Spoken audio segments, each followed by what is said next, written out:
Si querés lo... Ay, Listo. mi compu Para también habla comenzar. solo. Dame un segundo que ponga en silencio mi celular, Bien. Dale. porque sería una vergüenza que suene el mío. Y me pongo un segundito el cronómetro. Bueno, ¿qué tal? Uy, ¿por qué puede ser que hable mi compu? No sé si la escuchan. Ahí se está grabando la clase. Bueno, comenzamos entonces. Buenas noches a todos. Bueno, bienvenidos de nuevo a estas reuniones que estamos haciendo. La Sociedad de Geriatría y Gerontología de Tucumán, junto con el Laboratorio RAFO. Hoy vamos a continuar con la charla del doctor Maximiliano Müller. Vamos a ver la parte de el abordaje farmacológico del dolor en los adultos mayores. Así que bueno, los dejo con él y cualquier duda pueden preguntar y para hacerlo un poco más interactiva, a Maximiliano le gusta así que si alguien quiere consultar algo puede interrumpir y si no, bueno, después seguimos charlando al final, ¿sí? Muchas gracias, Maximiliano, ¿no? Por estar de nuevo con nosotros. Bueno, muchas gracias a ustedes. Yo no me veo ahí en la pantalla, a la derecha. A ver. Yo te estoy viendo perfectamente. Bueno, creo que... Ahí está. ¿Se escucha bien ahí, no? Sí, fuerte y claro. Bueno, Perfecto. bueno, buenísimo. Bueno, muchas gracias, Mariela, y a través tuyo en nombre de toda la Sociedad de Geriatría y Gerontología de Tucumán, y a todos los que están presentes, y por supuesto al Laboratorio RAFO que nos viene acompañando en este ciclo de charla, y la verdad que agradecerles porque están acompañándonos y siempre fomentando este tipo de actividades que nos vienen muy bien a todos. Bueno, la temática de hoy es un poco la continuidad de la clase anterior. Por ahí los que no estaban o los que no estuvieron, fue más que nada el abordaje y la evaluación inicial del paciente con dolor, y empezar a pensar en cómo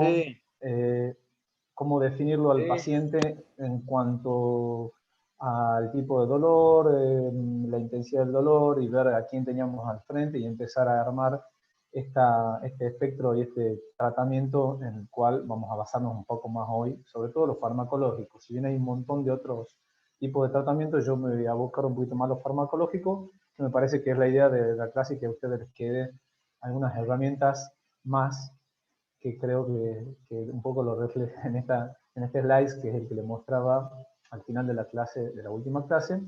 Yo creo que ustedes están así como este Papá Noel lleno de herramientas evaluativas, ¿bien? Y van a empezar ahora a ver cómo empezar a tratar a los pacientes farmacológicamente. A mí es cierto, me gusta que me pregunten lo que necesiten.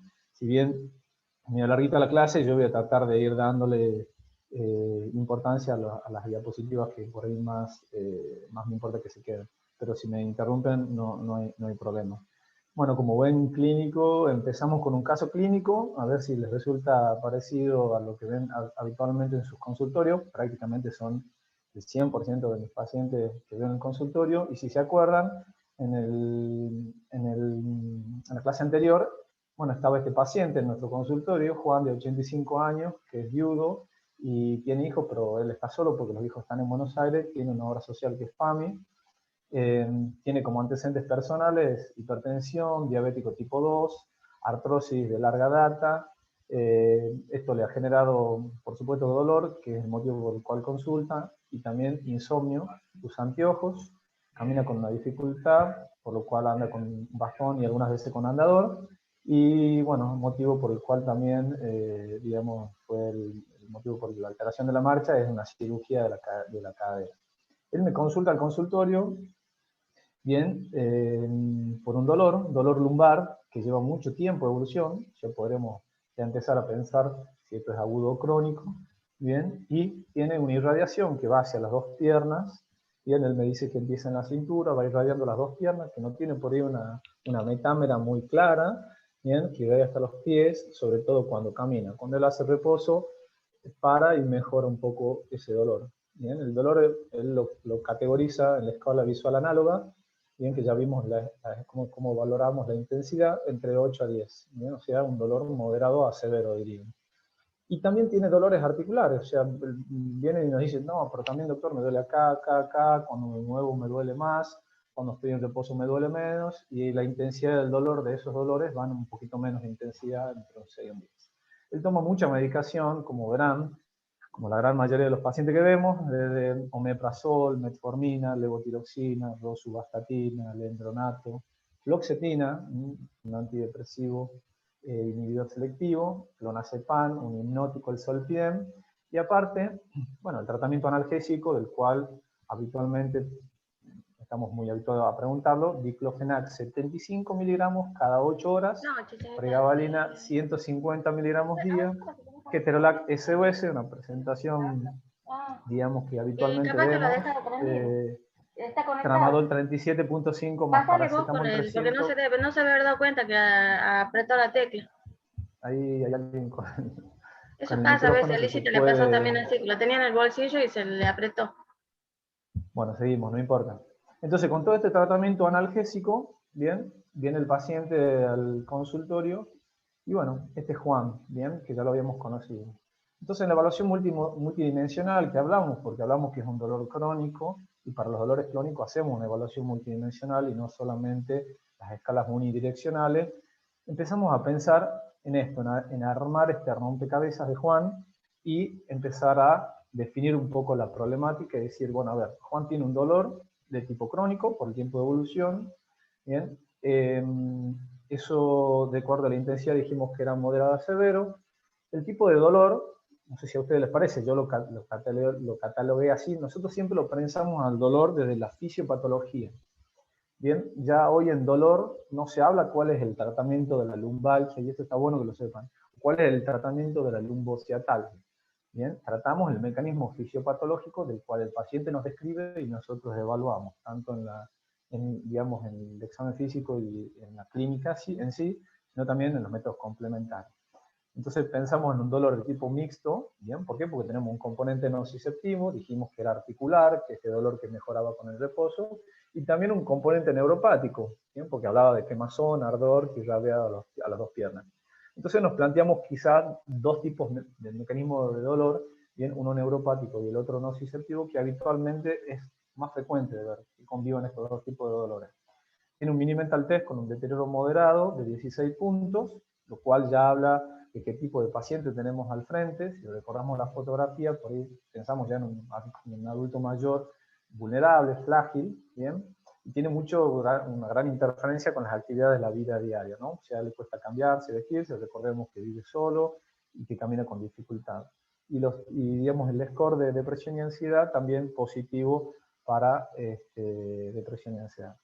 Entonces, bueno, nos planteamos como algunos diagnósticos diferenciales. Tendrá un dolor lumbar de origen, un dolor que irradia las piernas y será de origen lumbar o será de origen vascular. Entonces empezamos a decir, bueno, realmente cuál es el mecanismo fisiopatológico acá. ¿Es una claudicación vascular o una claudicación por un canal lumbar estrecho? Tenemos un ecodoppler, aparentemente todo normal, y pedimos una resonancia magnética de columna y vemos esto, ¿no? A nivel L3, L4, esta es el cuerpo vertebral, un corte axial, esto es la faceta articular, fíjense que vemos componente osteodegenerativo, y fíjense a nivel L4, L5, un nivel más abajo, vemos esto, que es el canal lumbar totalmente estenosado y estrechado, por aumento de la hipertrofia del ligamento amarillo, por aumento también de hipertrofia facetaria, o sea, artrosis facetaria, y acá también hay un componente discal, ¿no? Esto hace que este canal, que habitualmente debería estar así, está cerradito. Esto nosotros lo definimos como canal lumbar estrecho, generalmente quirúrgico, pero también tiene un tratamiento farmacológico. Y quizás este paciente tan vulnerable, con tantas comorbilidades, por ahí con un tratamiento farmacológico sea mucho más apropiado, porque es un paciente por ahí de alto riesgo quirúrgico.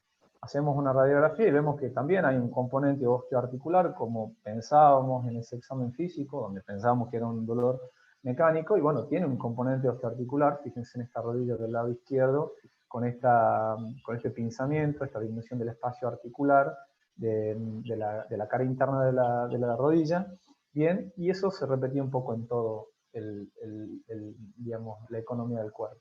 Ahora, por ahí empezamos a ver esto, el laboratorio, bueno, cómo está Juan aparte de sus órganos o por lo menos de las imágenes, ver cómo está Juan en su función renal, en su función hepática. ¿Nos sirve esto o no? Habitualmente lo tenemos en cuenta, y bueno, hay que tenerlo por supuesto en cuenta, porque muchos de los medicamentos que usamos se ajustan a función renal, a función hepática, bien a las proteínas, y bueno, un poco esto, Juan tenía una leve alteración de la función renal, y el resto, salvo la hipoproteinemia, estaba dentro de todo bien. Entonces, ¿cómo empezamos? ¿Qué es lo que primero tenemos que hacer? Bueno, ver, como dijimos, qué medicación Juan traía. Bien, la medicación, por ahí si quieren opinar, decir, ¿les parece adecuada, no les parece adecuada? Sobre todo la analgésica, ¿no? ¿Les parece que las dosis primero si tienen necesidad o no de un antiinflamatorio, qué antiinflamatorio usarían? ¿Qué dosis de antiinflamatorio usarían? Si lo asociarían a otro medicamento o no. Si quieren opinar pueden hacerlo, porque por ahí yo ya lo sé al caso, pero bueno, nada. ¿Qué es lo que opinan ustedes? ¿Es lo que habitualmente usan? ¿Usan antiinflamatorios? ¿Usan combinaciones de antiinflamatorio con otros medicamentos? ¿Por cuánto tiempo usan el antiinflamatorio? ¿Tienen alguna precaución? ¿Qué posología tiene? ¿Cuáles son las contraindicaciones? En fin. ¿Qué opinan? No se me duerman. Si quieren vuelvo para atrás. Están tímidos, tímidos. Están tímidos, ¿no? ¿Qué opinan del diclofenac? ¿Bien? Me parece muy perjudicial para la parte renal. Evaluación primero del paciente de acuerdo a funciones. Perfecto. La dosis en este paciente tan frágil, 85 años, está bien. 75 miligramos cada 8, ¿les parece mucho? ¿Les parece poco? Bien. Mucho. Bueno, no lo recomendaría. Parecería mucho, ¿no? Y habitualmente ven esto de combinar antiinflamatorios con otro antiinflamatorio. Es frecuente, ¿no? Ver diclofenac asociado a ketorolac SOS, o muchas veces el paciente lo hace, pero yo en la sala antes lo veía frecuentemente, diclo más keto SOS, es frecuente ver. Y realmente no son prácticas que sean seguras ni que aumenten una eficacia en un tratamiento analgésico. Pregabalina 150, ¿será una dosis adecuada para él o no? Habrá sido una dosis de inicio quizás muy alta, bien. En fin, bueno, parecería que ser que Juan no tiene quizás un traje a medida como es el que vamos a tratar de armar ahora. ¿Por qué digo un traje a medida? Porque, bueno, habitualmente los tratamientos que nosotros hacemos son individualizados, tratamos de tener en cuenta todos los antecedentes, las comorbilidades, y ver, de armar un traje para cada paciente, ¿ok? Entonces tenemos que confeccionar el traje, perdón, de Juan. Y la mayoría de los factores que influyen en la farmacología del adulto mayor, bien, por supuesto que tiene que ver con sus comorbilidades, con la polifarmacia, con la interacción de medicamentos, con la dificultad que nosotros tenemos en valorar por ahí muchas veces el diagnóstico, hablamos de la dificultad en la comunicación del paciente, y por supuesto que la adherencia a los fármacos en relación a los efectos secundarios. Si Juan viene y el primer día yo le doy un fármaco, al otro día está mareado o se cae, probablemente la adherencia no sea muy buena. Entonces la verdad que es un verdadero desafío armar buenos trajes a medida, diría. Debemos aprender a ser buenos sastres. Para tener un poco en cuenta, bueno, nosotros tenemos que tener y saber que la fisiopatología del anciano y del adulto mayor es totalmente diferente al de un adulto, digamos, en un grupo etario entre 30 y 65 años. Tengan en cuenta que los pacientes adultos mayores, bueno, seguramente ustedes lo saben, las funciones fisiológicas en general están alteradas, ¿no? Digamos, lo gastrointestinal, hay disminución del flujo sanguíneo, por supuesto que esto altera la absorción del fármaco, el hígado por lo general, bueno, pierde su masa hepática, o sea, todo en general está tendiente a estar disminuido, ¿no? Entonces, si tenemos menos masa hepática, por supuesto que también hay una disminución de las proteínas séricas. Dijimos que muchos de los fármacos estos se unen a proteínas séricas. Hay una alteración en la metabolización de estos fármacos, por ende aumenta la biodisponibilidad del fármaco en el torrente sanguíneo, y así con todos los otros órganos, ¿no? Renal, bien, el sistema nervioso. Entonces, generalmente, toda la farmacología va a estar adecuada para cada paciente.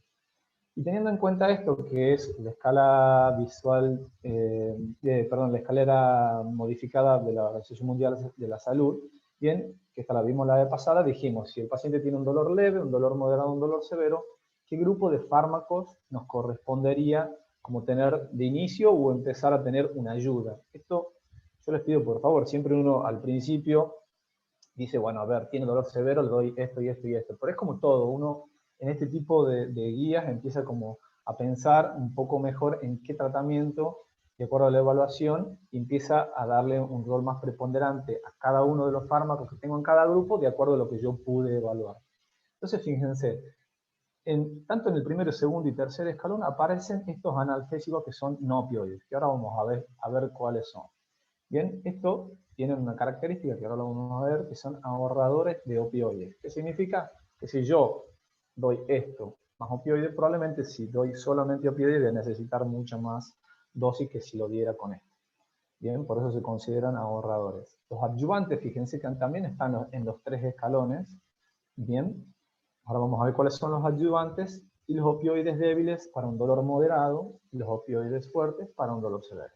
Esto sería básicamente la escalera analgésica que propone la Organización Mundial de la Salud, siempre por reloj, bien, tener bien adecuado la farmacología, tiene una posología y hay que respetar.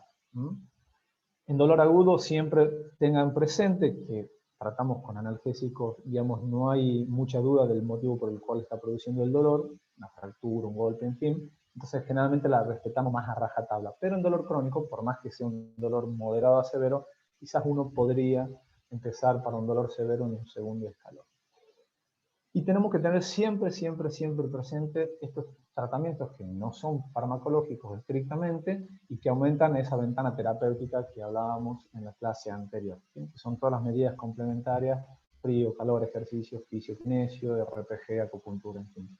Y por supuesto no olvidar de los tratamientos mínimamente invasivos que nos ayudan muchas veces a no polimedicarizar al paciente y muchas veces con algún gesto mínimamente invasivo, el paciente se puede disminuir las dosis, por ejemplo, de opioides. Esto me parece fundamental. ¿Por qué no analgesia SOS? Y es una explicación, yo no soy muy bueno no era muy bueno en farmacología, pero esto me hizo abrir un poco la cabeza de por qué no el SOS que estamos tan acostumbrados a ver. Y si ponemos en este gráfico, bien, tenemos que pensar, cuando nosotros damos un fármaco, el paciente está acá, está con dolor, ¿no es cierto? Cuando nosotros damos un fármaco, el fármaco pasa por la vía oral, se absorbe, pasa por el hígado, y llega a una concentración plasmática efectiva, que es el lugar donde yo quisiera estar con el fármaco. Es la cantidad de fármaco necesario para que el paciente tenga el efecto deseado, en este caso la analgesia. Si yo me paso de esto, por supuesto que voy a producir un pico de toxicidad. Y si doy de menos, estoy con un paciente submedicado. Bien, ahora bien, yo doy un fármaco que tiene una vida media, cada 6 horas se lo doy una vez por día. Bueno, por supuesto que el fármaco va a hacer su efecto y a las 6 horas, que es cuando ya se realizó el clearance del fármaco, ya perdió su efecto. Y el paciente lo vuelve a tomar a 12 horas, o sea que voy a estar el resto del día con dolor. Y esto es muy importante que lo entiendan ustedes y lo entiendan los pacientes, porque muchas veces lo que hacemos es ir siempre corriendo como atrás del dolor. Digo yo, es igual como para el paciente con diabetes, cuando uno va como corriendo atrás de las correcciones y en realidad yo tengo que siempre ir adelante del dolor, que el dolor no me llegue. Por eso los fármacos no se dan SOS, sino que tienen, bueno, nada, una vida media que hay que respetar para tratar de estar en este rango, que es la concentración plasmática efectiva del fármaco para que sea eficaz. Y para esto, nosotros necesitamos pensar, sobre todo en estos tipos de pacientes, que son adultos mayores, que generalmente no tratamos al dolor con una sola herramienta. Si la tratamos con una sola herramienta, probablemente lo que necesitemos es muchísima dosis de esa sola herramienta. Entonces, vamos a pensar en tratamientos que sean de amplio espectro. Para esto tenemos que utilizar analgésicos opioides, analgésicos no opioides y adyuvantes. Entre estos tres vamos a tratar de armar ese traje a medida. Entonces empecemos a desglosarlo. Es decir, bueno, a ver, ¿cuáles son los analgésicos no opioides. Por ahí si se acuerdan, por ahí lo tengo más frecuente porque, bueno, eso lo veo todos los días, pero bueno, los analgésicos no opioides son todos aquellos que no son opioides, sería, ¿no?, el razonamiento. Y acá entran los antiinflamatorios. Los antiinflamatorios COX-selectivos, los antiinflamatorios no COX-selectivos, el paracetamol y la dipirona como no antiinflamatorios. Ahora se los explico bien. Los analgésicos opioides débiles fuertes y los adyuvantes. Otro concepto más para que tengan en cuenta y se lo queden en su cabeza, que es un poco lo que les decía recién. Nosotros tratamos de hacer analgesia racional y balanceada, que significa dar un poquitito de cada fármaco de acuerdo a la fisiopatología del paciente. Bien, esto es un poco basado en los mecanismos fisiopatológicos que nosotros evaluamos al principio, dijimos es dolor inflamatorio, es dolor nociceptivo, es dolor neuropático, bien, y combinar estos fármacos en bajas dosis para obtener un sinergismo y que nosotros podamos tener un paciente aliviado con los menores efectos adversos posibles. Entonces, volviendo un poco a los analgésicos no opioides, bien, tengan en cuenta que están presentes tanto en dolor leve, moderado y severo, y esto es lo más importante que se lleven, son ahorradores de opioides. Si yo doy tramadol solo, probablemente dé una dosis más alta que si doy tramadol y paracetamol, ¿bien? O si doy un AINES y tramadol, probablemente sea menor dosis de cada uno que si diera solamente de un opioide. Bueno, los analgésicos no opioides, como les decía, son los analgésicos no opioides no antiinflamatorios. Siempre uno piensa que el paracetamol tiene un efecto antiinflamatorio y la realidad es que no lo tiene, igual que la dipirona. Son analgésicos no antiinflamatorios. Bien, y también tenemos los analgésicos antiinflamatorios no selectivos, como son los no selectivos de la COX-2. Bien, tengan en cuenta que estos son los más viejos, bien, los más conocidos, la aspirina, el ibuprofeno, el dexketoprofeno, naproxeno, en fin, y los altamente selectivos de la COX-2, que estos son más nuevos, esto tengan en cuenta que aparecieron creo que en el año 2000, bien, como el Celecoxib y el Etoricoxib, que son los que quedan en el mercado, porque recuerden que en ese tiempo, bueno, algunos estudios empezaron a aparecer algunos efectos y algunos riesgos cardiovasculares, y aparecieron, se empezaron a sacar, se sacó creo que el Valdecoxib, y quedaron estos dos. Entonces, primer fármaco, el paracetamol. Bien, para nosotros uno de los fármacos más usados en dolor, sobre todo osteomioarticular, probablemente con pocos datos clínicos para pensar en un mecanismo fisiopatológico que no sea inflamatorio, sea un dolor articular que por ahí no tenga una evidencia clara de inflamación. Bien, es un ahorrador de opioides, como ya lo dijimos, y tengan en cuenta que se metaboliza en el hígado y se elimina por el riñón. Por ende, hay que ajustarlo a función hepática y a función renal. Ahora les muestro bien cómo. Estos son fármacos bastante seguros en insuficiencia cardíaca, en insuficiencia renal, y no interfieren con anticoagulantes, que también vemos frecuentemente pacientes con anticoagulantes. El paracetamol en un primer momento no tendría ninguna implicancia con eso. La farmacocinética en personas adultas mayores y ancianos, fíjense que el paracetamol tiene una velocidad de absorción bastante buena, bien, y tiene un aclaramiento del paracetamol, está totalmente disminuido en adultos mayores y sobre todo en ancianos frágiles. La recomendación siempre del paracetamol en adultos mayores es disminuir la dosis, bien, en los pacientes frágiles, como dice acá, la dosis es les diría 3 gramos por día. La dosis máxima en el adulto mayor está acá, y son 4 gramos días. En un adulto, en un anciano frágil, la dosis esa disminuye a 3. Por supuesto que si tenemos aparte otro fármaco como carbamazepina o algún otro hepatotóxico, o el paciente tiene un antecedente de una hepatopatía, preferiríamos quizás no usarlo o no ponerlo dentro de esa estrategia inicial, ¿no es cierto? Después tenemos los antiinflamatorios no esteroideos.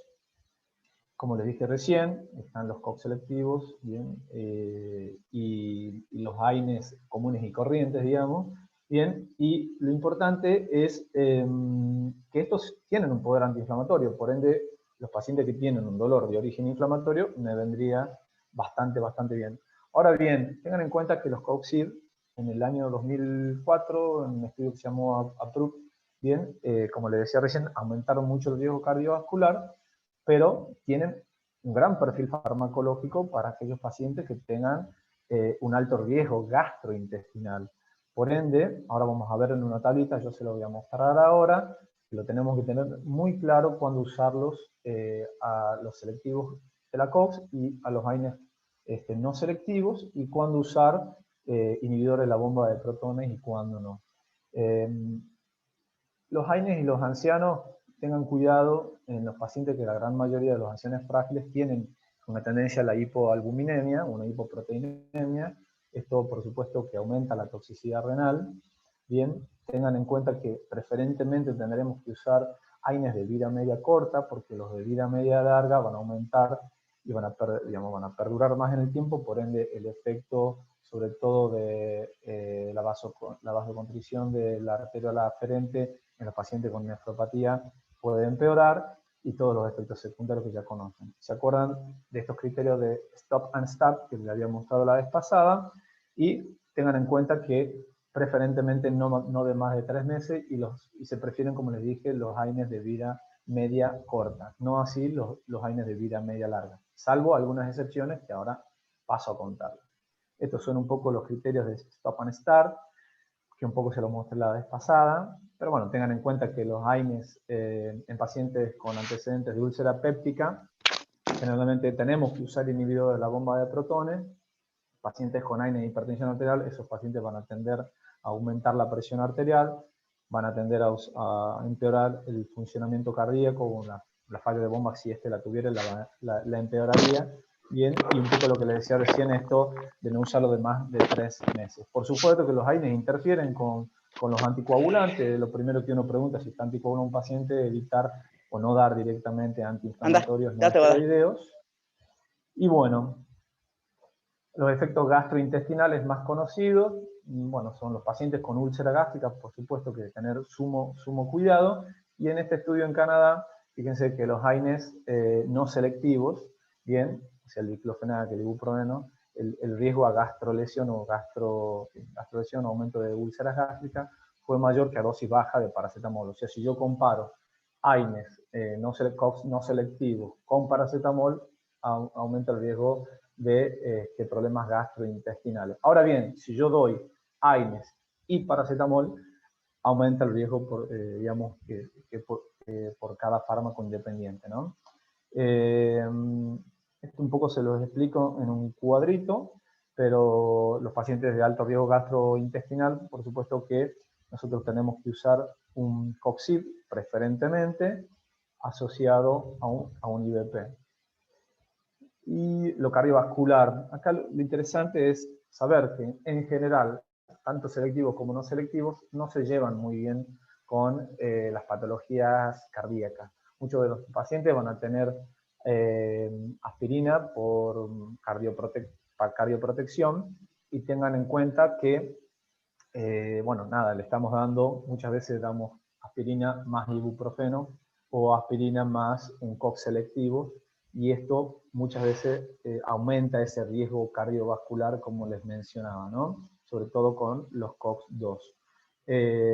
Otra cosa a tener en cuenta, que no sé si dice en este o en el otro slide, es que la combinación de AINES no selectivos, bien, como diclofenac, ibuprofeno con la aspirina, empeoran esa antiagregación e interfieren esa cardioprotección de la aspirina, ¿no? Así que tener en cuenta eso también. Por supuesto, sabemos de los efectos deleterios de los AINES, los efectos adversos en nuestros riñones, producen vasoconstricción de la arteriola deferente, y esto hace, por supuesto, que haya tendencia a una nefropatía, una claudicación. Tengan en cuenta que generalmente son pacientes que están deshidratados, malnutridos, y bueno, en general eso empeora mucho más, ¿no? Entonces, en relación a AINES y analgésicos puros, le digo yo al paracetamol y a la dipirona, tengan en cuenta que la elección siempre va a ser el paracetamol en los pacientes que no tengan un parámetro, un patrón inflamatorio estrictamente. Preferentemente en adultos sanos, sin hepatopatía, adultos mayores, perdón, sanos sin hepatopatía, hasta 4 gramos por día podríamos darle, de 6, o sea, cada 6 o cada 8 horas, preferentemente 3 gramos, bien, y si el paciente tiene un patrón inflamatorio en donde yo vea una monoartritis o una artritis reumatoidea o un golpe y un traumatismo donde yo quiera tener ese efecto antiinflamatorio, el AINES no selectivo más seguro desde el punto de vista de su perfil farmacológico es el ibuprofeno, hasta 2.400 miligramos días en pacientes relativamente sin otras comorbilidades, y después irla ajustando de acuerdo, digamos, a sus otras comorbilidades. Y los COX selectivos, bien, de acuerdo a este cuadrito que les voy a mostrar ahora, que es muy interesante. Esto, bueno, lo saqué de una revisión que hizo un colega mío, el cual tuve la oportunidad de conocerlo, que es farmacólogo y es anestesiólogo en la Universidad de La Plata. Y básicamente lo que habla es una modificación de esta guía de prevención digamos, de protección más que nada gástrica en los pacientes con consumos de analgésicos, tanto selectivos como no selectivos. Entonces lo pone el paciente de acuerdo a estas características en alto riesgo, moderado riesgo y bajo riesgo. Cuando yo veo estas, digamos, hago esta selección y lo categorizo al paciente en alto o moderado riesgo, me voy a este cuadrito que me parece muy práctico para que lo tengan y lo practiquen, y tengo esta tabla de doble entrada. Bien, el riesgo gastrointestinal que veíamos recién y el riesgo cardiovascular, que va a depender un poco digamos, si el paciente consume o no consume básicamente ácido acetilsalicílico, si tuvo algún evento cardiovascular mayor como un infarto de miocardio. Entonces lo ponemos acá y decimos, el paciente tiene un bajo riesgo gastrointestinal, bien, con un bajo riesgo cardiovascular, podríamos usar antiinflamatorios no selectivos, o sea, ibuprofeno, bien, lo de menor, digamos, riesgo gastrointestinal, como le dije, es el ibuprofeno, y podríamos usarlo solo sin ningún tipo de protección gástrica. Ahora bien, lo de riesgo moderado, podemos usar AINES, pero acá ya sí le asociamos un inhibidor de la bomba de protones, que podría ser esomeprazol, o un COX de tipo 2, solo, ya sin el IBP. Ahora, si el paciente tiene un alto riesgo gastrointestinal y un riesgo cardiovascular bajo, fíjense que acá vamos a tratar si es posible usar otro tipo de tratamiento. Una alternativa podría ser COX selectivos, bien, más IBP. Pero acá, si nosotros tenemos una enfermedad inflamatoria pura y exclusivamente, quizás sea más priorizante usar otro tipo de fármaco y no tantos antiinflamatorios. Y en los riesgos cardiovascular alto, fíjense el naproxeno, porque el naproxeno no interfiere tanto con la aspirina, básicamente lo pone al naproxeno por eso, y asociado siempre a IBP, bien, sino naproxeno asociado a IBP también en este, y en el último de alto riesgo tratar de evitar AINES y COX tipo 2. Pasamos al otro grupo de fármacos, los opioides. Para mí un tema hermoso, pero delicado en adultos mayores. Bien, siempre hay una tendencia a la opiofobia, no hay que usar opioides, el opioide es sinónimo de muerte, es sinónimo de adicción, y hay una tendencia a la opiofobia, digo yo, y hay que tratar de manejarlo con cuidado y de saber cuándo utilizarla y cómo utilizarla. El opioide es uno de los, no es uno, es el analgésico más antiguo, fíjense desde cuándo se lo conocía, desde cuándo se lo empezó a utilizar como analgésico, y su principio activo, que es la morfina, de 1800 prácticamente. Es de primera línea en pacientes con dolor moderado a severo, y hay que saberlo usar, no mucho más que eso. Pero digo, los opioides en general se asocian a estas, digamos, digamos, o se lo estigmatiza con esto, ¿no? Es sinónimo de muerte, como decíamos recién, es sinónimo de cáncer, y en realidad es un grupo de analgésicos muy seguros si lo sabemos utilizar.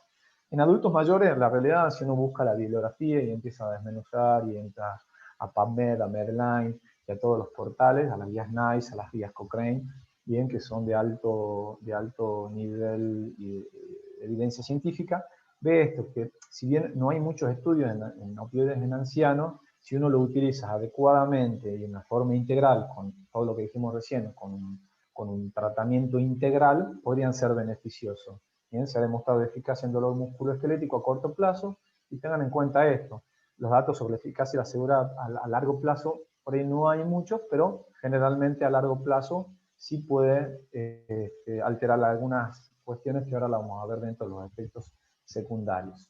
Los opioides de los ancianos, tengan en cuenta que sí, por supuesto, aumentan el riesgo más que en los pacientes jóvenes, como lo aumenta también el ibuprofeno, como lo aumenta también el paracetamol. Esto no hace que sea un fármaco menos seguro. La mayoría de los efectos adversos disminuyen con el uso a largo plazo. ¿Por qué? Porque hacen tolerancia, no así los antiinflamatorios. O sea, el paciente con opioides, quizá la primera semana con tramadol está algo mareado y la semana siguiente ya no. Entonces hace tolerancia. Lo único que no hace tolerancia es el estreñimiento y hay que tenerlo siempre, siempre presente. Bien, fíjense en esta, según Berder, que es, bueno, alguien que se dedicó a estudiar los efectos secundarios, es superior digamos, el daño a órganos, digamos, más que el opioide, los AINE. O sea, los AINE en general son, de todo, más nocivos. Bien.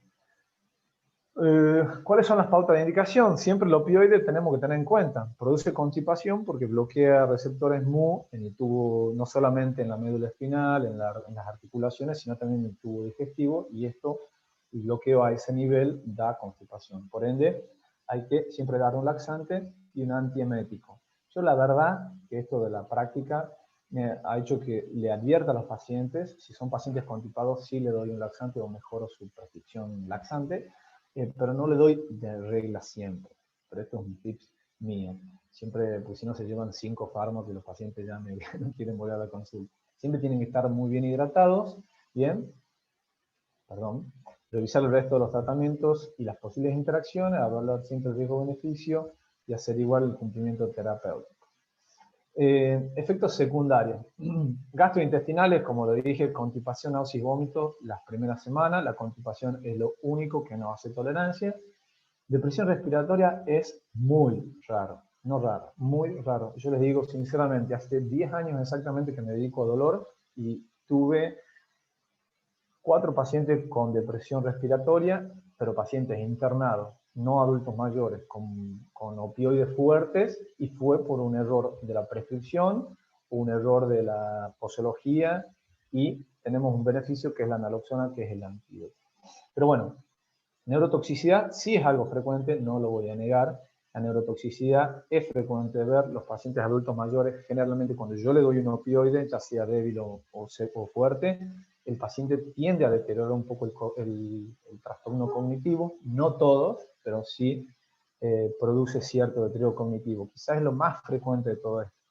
El delirium también, por supuesto, en pacientes muy frágiles que están deshidratados. Tenemos un paciente con la doctora Coyoca ahora internado en el domicilio, que bueno, estamos justo ajustando ahora la dosis de metadona, que si te baja un poquito para allá el paciente tiene alucinaciones, y si te baja un poquito para el otro lado el paciente siente dolor. En definitiva, son pacientes para manejar en equipo. Bien, y el prurito, que no es para nada frecuente.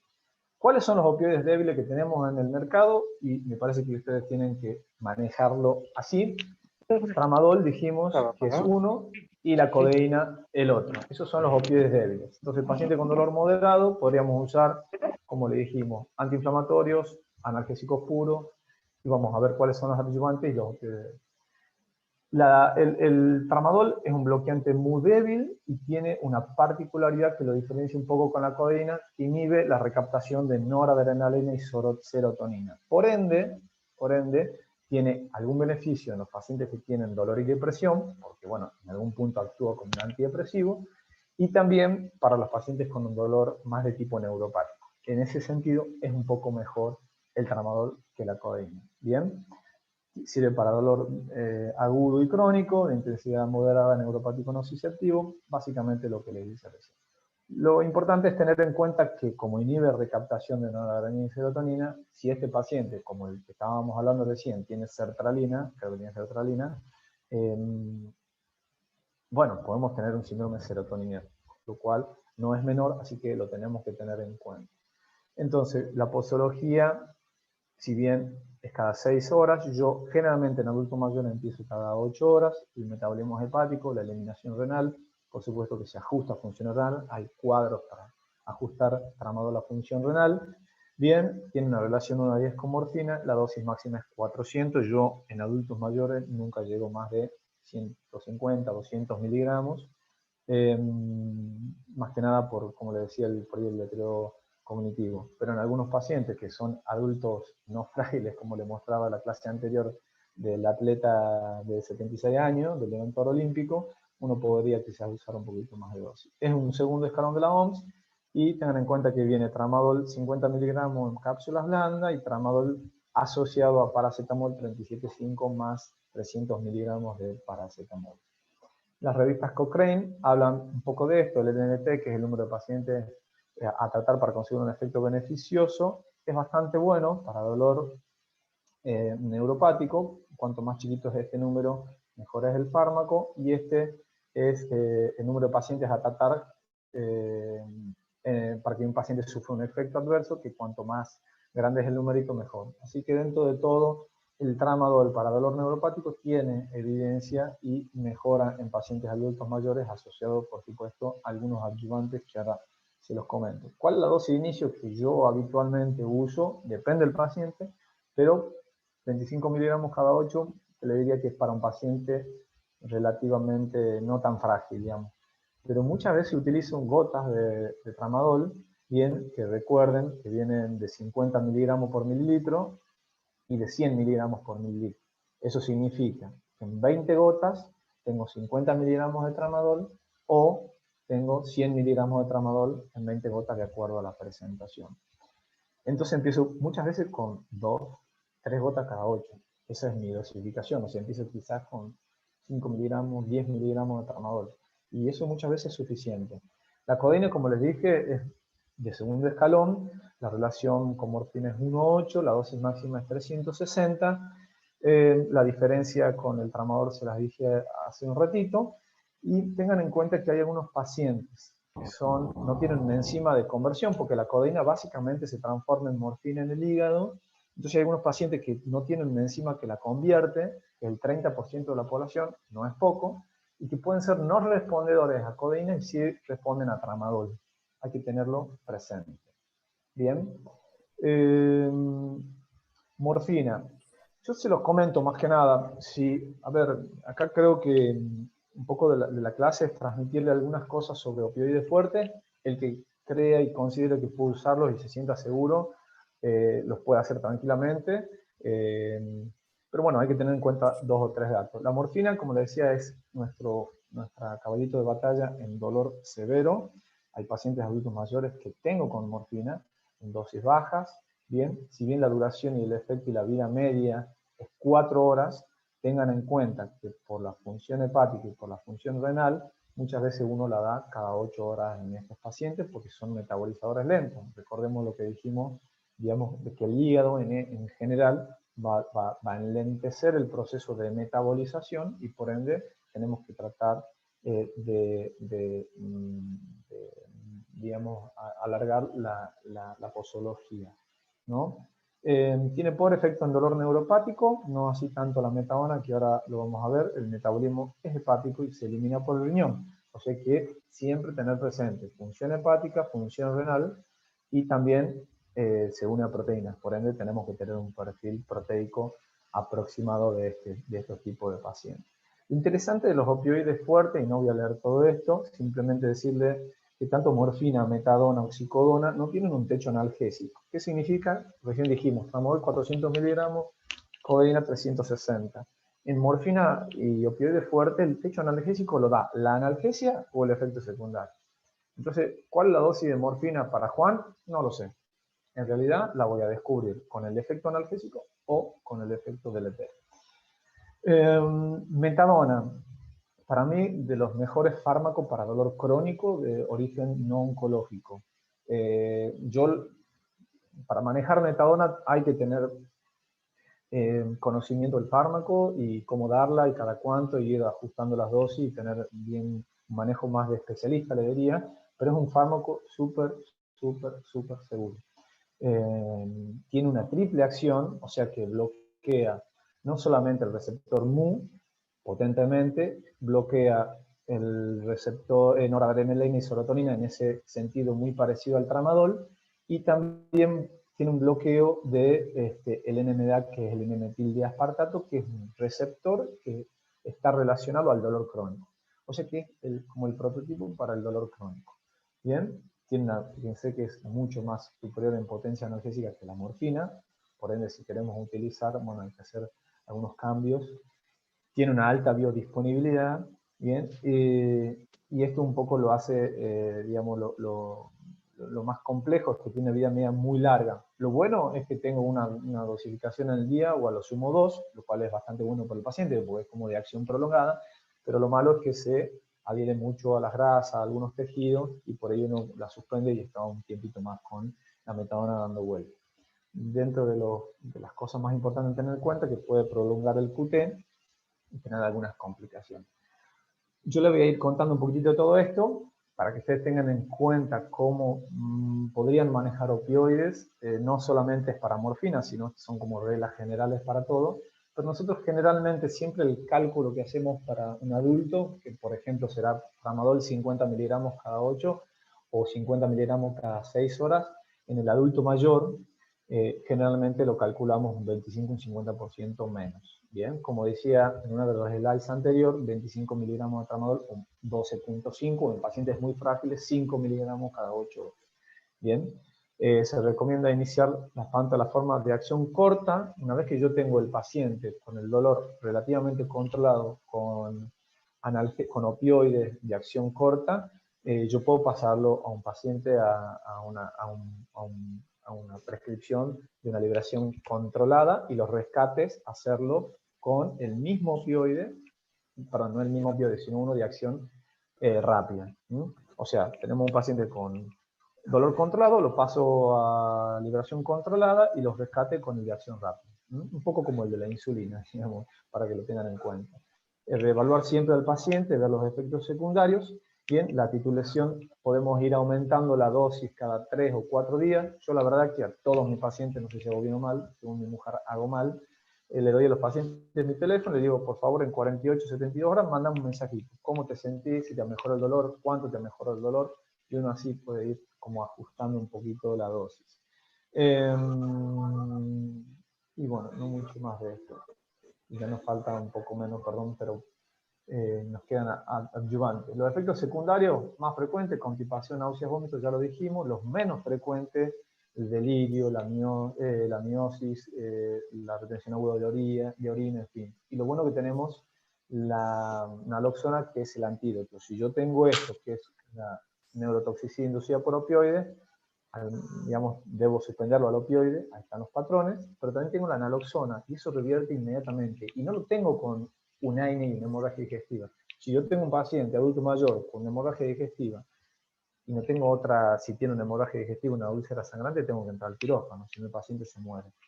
¿Cómo lo titulamos? Con las dosis de rescate. Yo tengo una dosis del paciente que es establecida en intervalos regulares, y las dosis de rescate a mí me ayudan a ver si el paciente requiere más o menos opioides.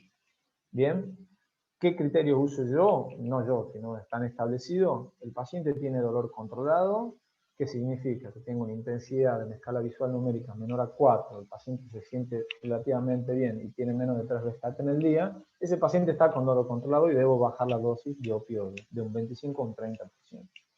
Y le prometo que ya vamos terminando. Los adyuvantes son el resto de los fármacos que existen en digamos, en la farmacopea, y que nos ayudan, por supuesto, a controlar tanto los efectos secundarios de estos, que sirven como analgésicos, y otros que también sirven para directamente el tratamiento analgésico, que no entran dentro de este grupo. ¿Cuáles son los más frecuentes?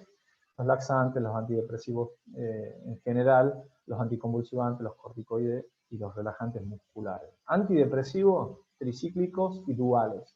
Este es un antidepresivo muy viejo, que es de primera línea para la gran mayoría de los dolores neuropáticos, y estos son un poquititos más viejitos, más nuevos, pero con mejor perfil de seguridad. La amitriptilina inhibe noradrenalina, serotonina y dopamina. Tiene algunos efectos secundarios. En adultos mayores generalmente se lo utiliza, digamos, tiene buena evidencia para estos dolores, sobre todo la neuropatía diabética y la neuralgia posherpética, y hay que tener en cuenta que este tipo de fármacos yo sí los utilizo, pero en dosis muy baja. Por ende, la gran mayoría de las veces la hago preparar, porque digamos, las prescripciones, los fármacos que vienen en el mercado empiezan a partir de 10 miligramos. Y yo generalmente empiezo con 1, 2 o 3 miligramos con preparaciones magistrales, y la verdad que no tengo generalmente problemas. Los tips siempre tengan en cuenta que son sedativos los primeros días, y el día 5 empieza el efecto analgésico, y a partir del día 15 empieza el efecto antidepresivo. Esto habla básicamente de unos estudios que hablan sobre evidencia en dolor lumbar crónico, tienen buena evidencia. Los antidepresivos duales, duloxetina, venlafaxina, tienen un perfil farmacológico de seguridad mejor que la amitriptilina, pero no son tan eficaces de primera línea como para dolor neuropático, como le decía. Básicamente la recaptación de noradrenalina y serotonina de ambos es muy similar. Se le dejo las dosis máximas de cada uno. Como le decía, tiene muy buena evidencia en neuropatía diabética y neuralgia posherpética. Los efectos secundarios son parecidos, pero de menor cuantía que la amitriptilina. Bien, esto se repite un poquito. Y por último, gabapentina, pregabalina. Bien, ambos fármacos, la gabapentina un poco más anterior a la pregabalina, son bloqueantes del receptor alfa-2 delta, calcio voltaje dependiente, y lo que hacen, bueno, tienen muy buena evidencia también para dolor neuropático, en neuropatía diabética, neuralgia posherpética. Ahora, la diferencia básicamente en gabapentina y pregabalina es que la gabapentina se une a proteínas, por ende es más complejo el uso, y en estos pacientes que son hipoproteinémicos muchas veces nos complejiza un poco más y necesita del carrier, que es justamente esta proteína que es la albúmina. Los efectos secundarios son dolencia, sedación. La gran mayoría de los pacientes pueden referir a alguna ganancia de peso por edemas, y la dosis máxima es 3 miligramos diario. Pregabalina tiene mucha mejor biodisponibilidad del fármaco, con escasa unión a proteína, lo cual la hace mucho más segura y más eficaz que la gabapentina. Los efectos secundarios son muy similares, la eliminación es renal, por ende hay que ajustarla a la función renal, y tiene una gran evidencia para neuralgia posherpética, neuropatía diabética, en fin. Yo lo utilizo muchas veces cuando el paciente también tiene dolor y tiene un trastorno de ansiedad, por supuesto, asociado. Y lo ultimísimo, son los tópicos, que por ahí uno no le da tanta importancia, y en este tipo de pacientes tienen evidencia, según la FDA. Estos tipos de fármacos tienen evidencia, como la lidocaína tópica, sobre todo para neuralgia posherpética. Hacemos preparar, porque no viene en esta dosificación, la capsaicina, que es un derivado del ají, para todo lo que tenga que ver con la alodinia cutánea, y los AINES tópicos también tienen una muy buena eficacia, muy comparable con lo de los AINES bioral, pero con un mejor perfil de seguridad. Y por último, esto que es la barandita un poquito a los tratamientos analgésicos, que son los bloqueos, la radiofrecuencia, las penalizaciones, y por último la cirugía.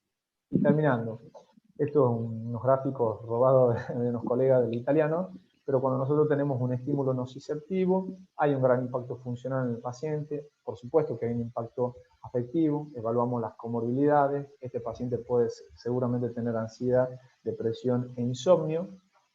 Bien, por ende, nuestro primer objetivo es alivio del dolor crónico, mejorar esa capacidad funcional, que la mejora sea efectiva, y podemos combinar antidepresivos, anticonvulsivantes, opioides y AINES, con el objetivo de aliviar ese dolor crónico, de mejorar la funcionalidad, de que sea una mejora efectiva, bien, y complementar siempre con dieta, ejercicio, terapias cognitivas, terapias alternativas, y en fin. Esto le dejo un cuadrito acá, que es tan bueno para ver los efectos secundarios. Las conclusiones: siempre tener en cuenta el conocimiento de los fármacos es fundamental para este tipo de pacientes.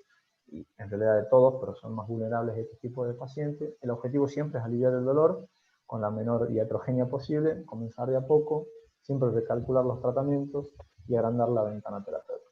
Muchas gracias y perdón por ser tan extenso, pero no tenía otra. Espectacular, Maxi. Bueno, Excelente. Muy bien. no se me hayan Muy dormido. bueno. No, al Maxi, contrario. yo tengo una consulta. Sí. El ácido tióptico hacía dosis de 600 miligramos, 300 miligramos, 600 miligramos.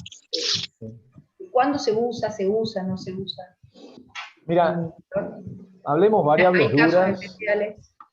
Mira, si vos ves todas las presentaciones, digamos, las variables duras son aquellas que modifican realmente o claramente el curso de la enfermedad dolorosa que diría. Y ácido tiópico en general no lo usamos.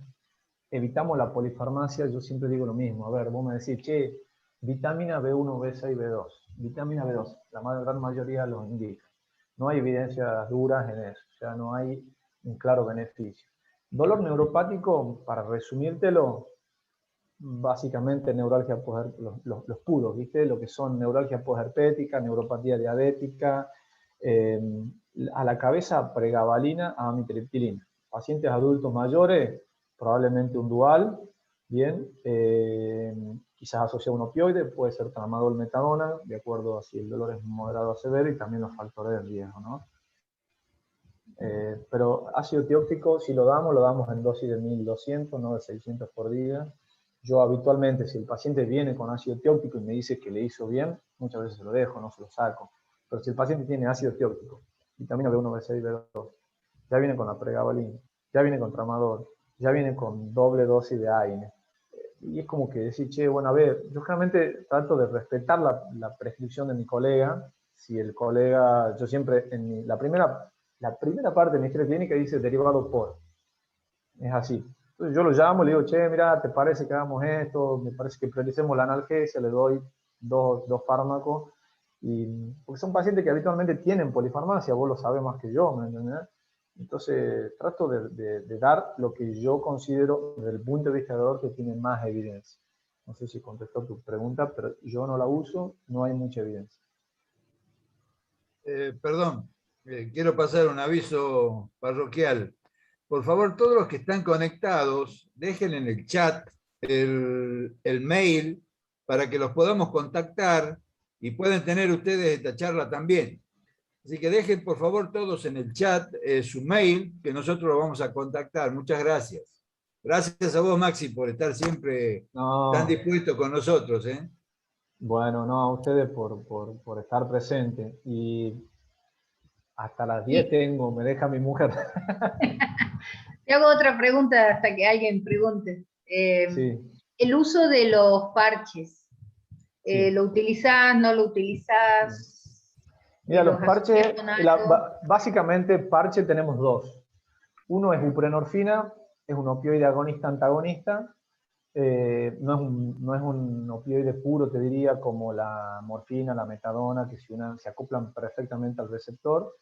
Y el otro es el fentanilo en parche, que tiene, bueno, no hay mucho, cuesta conseguirlo. Yo la verdad que no lo utilicé casi nunca.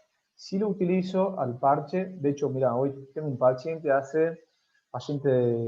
joven, relativamente joven, tiene 60 años más o menos, y él lo uso cuando el dolor está controlado, cuando la prescripción me ayuda a evitar un poco esto de cada 6 horas, cada 4 horas. En algunos adultos mayores me resulta práctico, pero cuando el dolor está controlado. Viste que viene 3 presentaciones, 5, 10 y 20 miligramos, microgramos, no, miligramos, perdón. Y bueno, los sitios de aplicación, creo que por ahí ya los conoces. Lo uso cuando, te vuelvo a decir, no es de primera elección, para nada.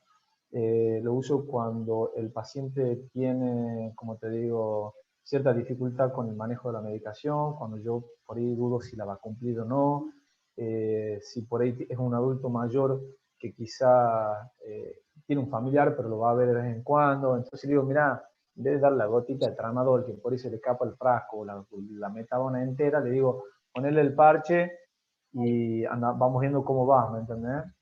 El parche tiene ciertas características, no sé si quieren que las hable, pero tarda 2 días más o menos en hacer efecto inicialmente, después esa concentración plasmática efectiva que yo les mostraba se estabiliza. El problema es con qué hacer rescate si tiene un dolor agudo, porque no es que le pones un poquito de parche, ¿me entendés? La droga que por ahí usamos más parecida es el tramadol, y bueno, pero me parece una buena opción cuando el dolor es relativamente controlado, una patología crónica, podría ser una enfermedad osteoarticular, y lo bueno es que también no se elimina por el riñón, o sea que si el paciente tiene una insuficiencia renal, no te tenés que ni preocupar, ¿me entendés? Te leo acá una consulta que hacen por el chat, Maxi. En pacientes con diagnóstico de cirrosis hepática, con dolor crónico por artrosis de rodilla y hernia de disco en columna lumbar, ¿qué medicamentos indicaría? ¿Quién ha sido el bonito ese? Ya te digo. María Luisa Quispe. Gracias, María Luisa.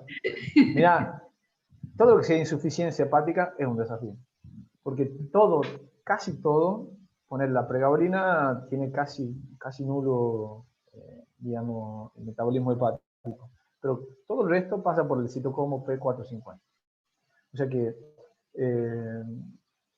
por ahí sí hay que valorar siempre. El paciente, yo lo veo así, no sé si lo compartirán o no, pero el paciente adulto mayor con esas características tiene una cirrosis. Es un paciente en cuidados paliativos, franco. Porque tiene una enfermedad que potencialmente es mortal, que es la cirrosis. Entonces, dentro de los criterios del cuidado paliativo, entra en cuidados paliativos. Por ende, nosotros tenemos que priorizar una serie. Yo ahora voy a hablar un poco de paliativo, porque también soy médico paliativista, pero eso me da la posibilidad de ver esta situación y pensar más tranquilo, ¿no? Nosotros tenemos que priorizar la calidad de vida del paciente, con la dosis de fármacos adecuado, ¿bien? Y con los menos hepatotóxicos. Entonces, yo en un paciente, ya no me acuerdo las patologías, pero era dolor osteoarticular, patología lumbar, creo, no me acuerdo. Léemela si querés de nuevo y te digo el tratamiento. No te escucho ahí. Ya te lo leo, Maxi. Tenía Dale. dolor óseo. Ay, lo perdí al chat. Acá está. Sí. Era cirrosis hepática con dolor crónico por artrosis y hernia de disco en columna lumbar. Pasa que, bueno, la cirrosis hepática, vamos a decir, cirrosis tiene trastorno en la coagulación o no.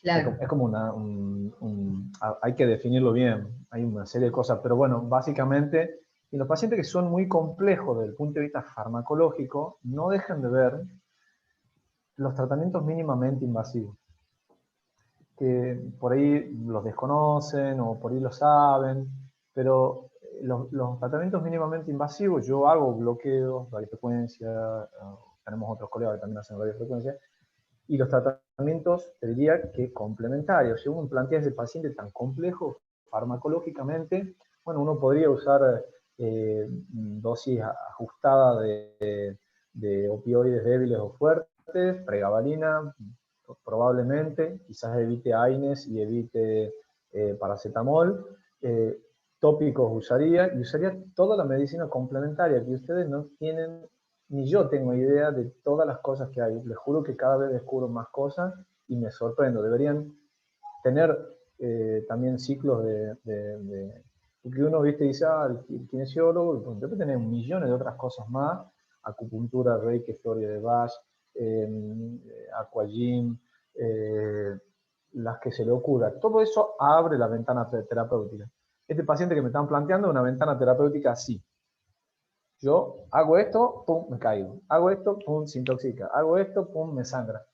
Entonces, me parece que ahí yo utilizaría un 80% no farmacológico, algo más de procedimientos mínimamente invasivos, y farmacológico, lo que yo considere que sea lo menos nocivo para el paciente, sabiendo que le puedo agregar una comorbilidad o algo más, teniendo en cuenta que es un paciente en paliativo. Claro, acá hay otra pregunta que estaría relacionada. Discúlpame, Mariela. Maxi, deja la dirección de tu consultorio para que los colegas hagan la interconsulta también con vos. Yo les dejo, déjenle mi celular, ustedes seguramente tienen un grupo de WhatsApp, te dejan mi celular, ustedes le dan a todos los colegas, y los colegas, yo en esta charla que está grabada, autorizo que le den a todos sus pacientes mi teléfono, no tengo ningún problema. La verdad que a mí el dolor, sinceramente, ¿no? Yo por ahí empatizo mucho, le vuelvo a decir, por ahí tengo muchas quejas de mi mujer más que nada, pero el acceso, la contención que uno le da al paciente sabiendo que tiene el teléfono del médico, yo por lo menos no tengo, con los pacientes, no tengo límite con eso. Y sinceramente, y esto no lo digo porque haya colegas ni nada, no tengo pacientes que, debo haber tenido 1 o 2 pacientes que me llaman un domingo a las 3 de la mañana, por supuesto que no ha tenido nunca el teléfono, pero la cercanía esa, así que ya le digo, le dejo mi teléfono, dale Mariela, y el que tenga se los pasan, ningún problema. Bueno, había otro en donde creo que estaba relacionado un poco por el tema de la metabolización de los fármacos, por eso apuntarán siempre a hablar de si el paciente tiene insuficiencia renal o insuficiencia hepática, porque acá preguntaban, paciente en diálisis con dolor óseo, por ejemplo. Paciente en diálisis con dolor óseo. En diálisis, por ejemplo, si estamos en diálisis, los AINES, y es dolor óseo, hay que definir, ¿el dolor óseo es inflamatorio o no es inflamatorio? Así lo pensamos, ¿no? Porque uno tiene como que definir la fisiopatología del dolor. Yo digo, dolor óseo no inflamatorio, pienso en paracetamol. Como yo les digo más que nada cómo lo pienso yo y se los transmito a ustedes. Entonces, dolor óseo yo sé que es nociceptivo, somático, mecánico. Entonces pienso, digo, paracetamol es una buena opción, ¿bien? Podría usar un AINE tranquilamente porque el paciente está en diálisis, ya que ya sus riñones están, digamos, no me afectaría demasiado, por supuesto el volumen y el edema, eso lo debería hablar con la nefróloga.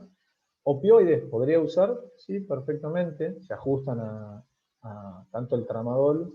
Tengan en cuenta que los pacientes en dializado, más o menos hasta 150 en un adulto común y corriente, 150 le doy. En un adulto mayor, la mitad de la dosis. 75 miligramos de tramadol podría darle en un paciente en diálisis, sin ningún tipo de problema. Metadona se puede dar. ¿Por qué? Porque la metadona se elimina por el circuito enterohepático, o sea, se elimina por la materia fecal.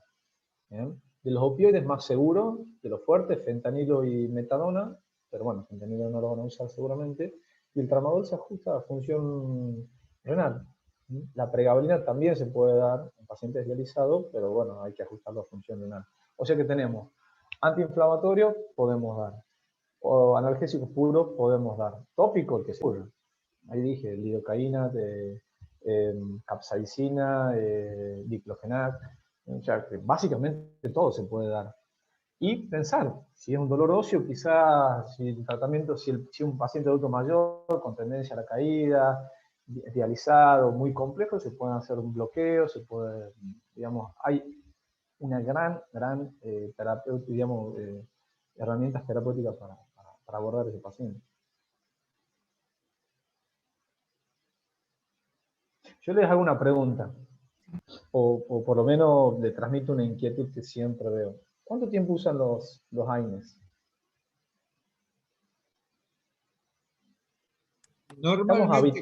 Normalmente cuando yo doy un AINES, siempre le digo al paciente, hacemos un seguimiento por 15 días, reevaluamos y vemos cómo anda. No estoy yo de acuerdo con el uso permanente del AINES, primero por el daño gástrico, y segundo, tengo que reevaluar permanentemente cómo anda con el dolor. De todas maneras, yo personalmente, depende de los dolores, uso mucho tramadol. Uso mucho tramadol gotas, en dosis... ¿Qué dosis la usa, Francisco? Ahí está. En dosis de... el tramadol de 100 en gotas, en dosis de 4 a 5 gotas cada 6 horas. Y en pacientes muy añosos lo hago cada 8 horas. Perfecto. Pero no más de 10 días. Y vemos reevaluando a los 10 días cómo anda con el dolor. Bien. A veces, Yo, al séptimo día, depende de cómo ande, suplemento a lo mejor quizás con un paracetamol y bajo un poquito la dosis de tramadol. perfecto. Eso es una buena... Ahí hay cosas muy interesantes, Francisco. Asociación de paracetamol y AINES está perfecto. Podemos hacerlo, digamos, están sugeridos de hechos. Porque no, estamos hablando de que uno es un analgésico y el otro es un antiinflamatorio. Por ahí siempre está esa confusión de que el paracetamol sí, bueno, eso está establecido. Tengan en cuenta, ahí hablaba de ese artículo canadiense, que bueno, dosis alta, bueno, aumenta la probabilidad de gastrolesión y hay que usar IVP. Y lo otro es que yo le transmito, como les digo a mis pacientes, el dolor crónico por una enfermedad, que son la gran mayoría de las cuales tienen nuestros pacientes, que compartimos, porque la gran mayoría de los pacientes que ustedes tienen los tengo yo también, es una enfermedad que no se cura. Yo le digo a los pacientes, para que lo entiendan, es como la hipertensión, es como la diabetes. Vos tenés una enfermedad que hoy se llama dolor crónico. Y esa enfermedad se trata, y el tratamiento es crónico. Podemos hoy tener tramadol, mañana metadona, pasado capaz que no tenés nada. Esa es otra cosa que yo también les digo a los pacientes. Si yo doy tratamientos estáticos de dolor, el dolor es dinámico. Nosotros sabemos, tengo un dolor de rodilla, estoy perfecto porque estoy sentado, me paro, me voy al baño, me duele. Entonces, yo siempre al paciente, mi objetivo, y se lo puse en la clase anterior, es que el paciente sepa manejar la medicación. Para mí no hay mejor cosa que el paciente la sepa manejar. El paciente, el acompañante, en adultos mayores es más difícil, por supuesto, pero yo le doy un fármaco y le doy un tratamiento que es estático, y si no le doy las posibilidades dinámicas de ese tratamiento, el tratamiento va a fracasar, por donde lo vean. Porque si yo hoy le doy 8 gotas de tramadol, cada 8, que está perfecto, y le doy eso, y no le explico que puedo hacer un rescate, o no le explico que si yo le llamo rescate estratégico, che, vos fijate, si no sé, de golpe te quería con tu amiga tomar un café, y ya sabe que te va a ir, te va a doler, porque, bueno, hacete un rescate una horita antes de salir a tomar café con las amigas, así ya te estás adelantando al dolor. Esto de la hiperglucemia que yo te decía, para mí es fabuloso tratar de darle todos esos tips y esas herramientas y el paciente va manejando solo el fármaco. Yo he dicho, yo solo quiero que vengas acá una vez por mes, te hago la receta, vos me transmitís tu duda, yo te digo cómo la solucionamos y vamos para adelante. ¿Entendés? Porque si yo no quiero que el paciente venga y me diga, doctor, no, que tengo el tramadol cada 8 y la verdad que estoy mejor, pero ayer me ha dolido porque salió con mi amiga, ya sentí el dolor, ya sentí esa sensación displacentera que es el dolor. Pero si yo le digo, mira, hace esto, esto y esto, él ya lo hace o ella ya lo hace. Y eso le da una libertad que yo no les explico cómo los pacientes realmente se sienten que no están, que tienen que venir a verme una vez a la semana.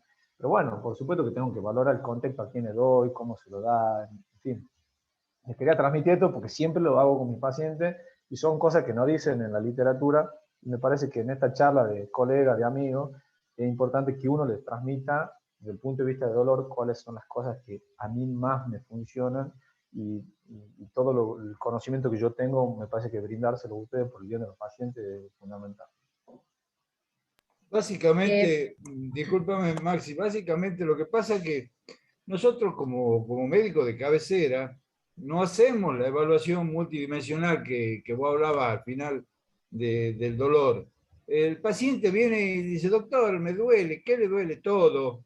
Y te sale así, naturalmente, ya estás pensando en qué AINE le vas a dar, mire, tome esta pastillita, y bueno, después dígame, muchas veces nosotros tenemos la culpa de que el paciente viene tomando algún AINES o por ahí algún opioide de años, porque, bueno, tiene un dolor crónico, nunca hemos investigado suficientemente bien, nunca hemos visto todo el entorno del paciente.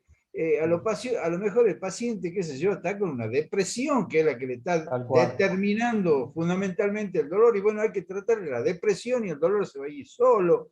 O fijarse qué objetivo tiene ese paciente, porque a lo mejor ese amigado ya con el dolor lo único que quiere es poder levantarse a la mañana y salir al jardín a caminar. Tal cual, tal cual, tal cual. Mira, eso es fundamental, plantearse los objetivos. ¿Qué es lo que vos querés de tu vida? Yo quiero, por lo menos, levantarme sin dolor. Vamos por eso. Quiero poder regar las plantas de nuevo como lo hacía. Hagamos una estrategia para eso. Damos un tratamiento analgésico de base y vamos por eso. Ese es mi objetivo, ¿me entendés? Hay una cosa que no hablé acá, que está bueno charlarlo porque son cosas medio controversiales, pero el uso de corticoides.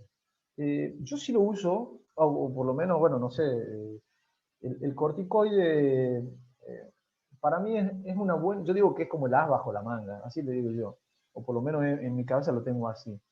Es una herramienta buena, poco tiempo. Por supuesto que en pacientes seleccionados, ¿no? O sea, no estamos hablando de pacientes hipertensos, diabéticos que tienen mal manejo de la glucemia, eso no. Pero sí, uso por ahí muchas veces meprednisona en dosis baja, tiene un buen efecto antiinflamatorio, no interfiere con la anticoagulación, por ende no sería por ahí un problema. Y lo utilizo quizás en 4 o 8 miligramos día, una semanita. Y eso muchas veces, a mí, la adherencia al tratamiento, cuando el paciente se va, yo le digo, yo te aseguro que vas a mejorar y que no es porque sea yo, pero en general está escrito, por lo menos un 50%. Si el paciente mejora un 50%, ya como que lo tenés en el bolsillo al paciente. Esa confianza que yo hablaba delante. Y algunas veces lo utilizo. Si es muy inflamatorio el dolor, si es muy inflamatorio, y yo lo evidencio, no tengan miedo de usar corticoides de bajo poder, digamos, potencia mineralocorticoide. Me parece que la meprednisona y prednisona son de los mejores, no la dex y la beta, por supuesto, pero está bueno tenerlo dentro del arsenal terapéutico, poco tiempo, 5 días, 7 días. Le querías transmitir eso porque me parece que está bueno usarlo siempre y cuando uno, no digo siempre, ¿no? Por supuesto.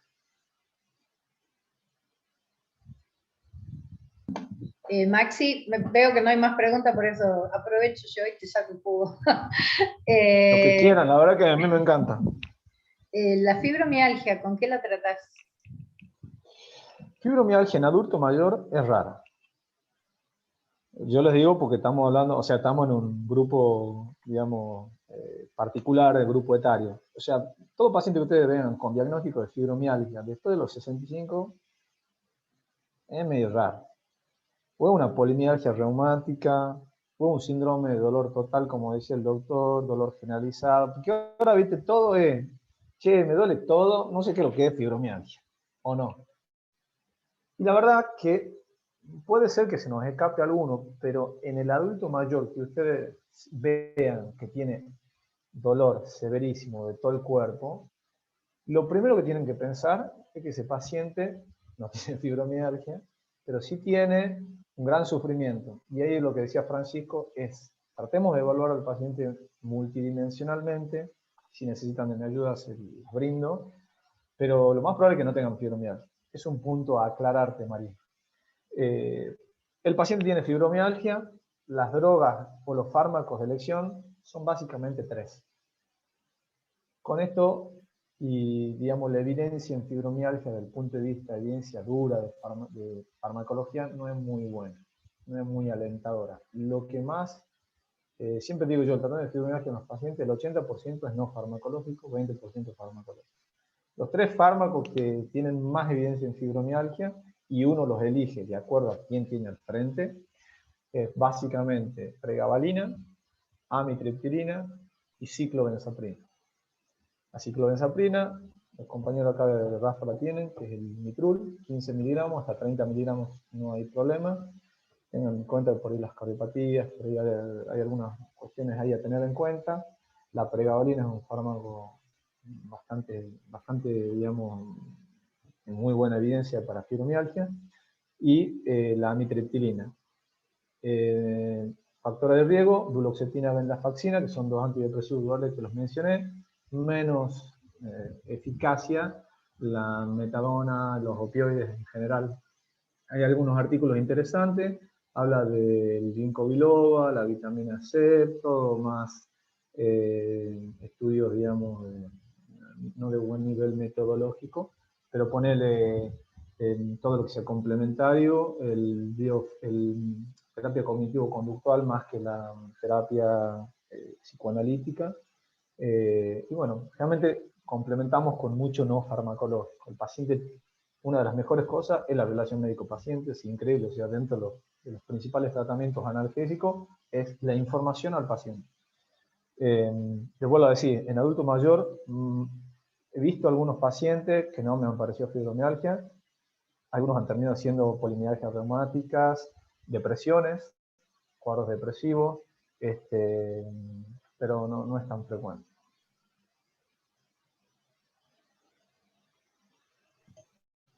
Bien, muchas gracias. ¿Alguien más quiere consultar algo? ¿Quieren preguntarle algo? No encontré más preguntas en el chat, por eso. Quedan 3 minutitos. Bueno, Señora, yo la verdad que agradecerles, me parece que me encanta encontrarme en estos lugares y poder transmitirles lo que uno hace todos los días. Espero en estas 2 charlas haberle transmitido desde lo científico lo mejor posible, y ustedes hayan entendido un poco en qué consiste esto de tratamiento del dolor. Es crucial, me parece que, como dice la prevalencia, la gran mayoría de nuestros pacientes tiene dolor, y es el gran motivo por el cual van a nuestras consultas. Dolor, depresión, ansiedad, insomnio son 4 cosas que van muy de la mano. Pensar en cómo agrandar la ventana terapéutica a nuestros pacientes. Y la verdad que agradecerte a vos, Mariela, en nombre de la sociedad, a los colegas presentes que me han escuchado en estas dos jornadas espectaculares, y por supuesto al laboratorio, a Carlos, a Rafa, a Matías y a Jorge, a Miguel, que lo conozco por ahí del hospital en algunas cruzadas, y a Jorge de mi parte, Carlito. Un placer, doctor, la participación tuya, la disertación también. Excelente. Gracias, agradecido. Maxi. Agradecido, muchachos. Muchas gracias. Sigan apostando porque estos espacios realmente hacen que todos crezcamos. Yo aprendo muchísimo de ustedes, aprendo muchísimo de los pacientes, me vivo equivocando, y es lo más importante de esas equivocaciones y de estos espacios donde uno puede transmitir los aciertos y los desaciertos con los pacientes y charlarlo todos los días a los pacientes. Sin lugar a dudas que vamos a seguir, doctor.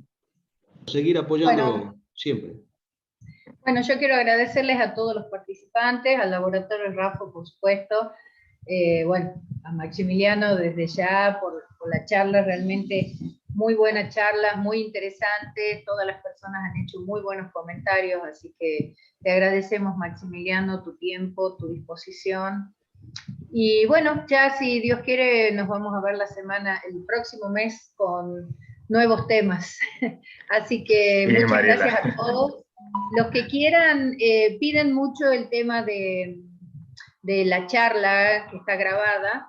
Sí. Bueno, vos, Francisco, te encargarías del tema de subirla o de enviarla. Estaban pidiendo la anterior y esta. Sí. Matías me lo manda, yo te voy a mandar el mail, Matías. Listo, dale, yo ya las tengo, ¿no? Ya las tengo todas, faltaría esta, si ya te llevo todo junto, si querés te lo acerco por medio de Rafa, o yo te lo llevo por tu casa, como vos quieras. Yo no tengo drama. Meta. Bueno, muchísimas gracias a todos, que tengan una buena noche. Buenas noches. Maximiliano, de nuevo, genial tu charla, mil gracias. Bueno, gracias Matías, gracias Carlos. Para todo, y el contacto de mail también ahí se los dejo. Perfecto, gracias. Muchísimas gracias, Maxi. Buenas noches a todos. Buenas noches. Muy bueno. Gracias.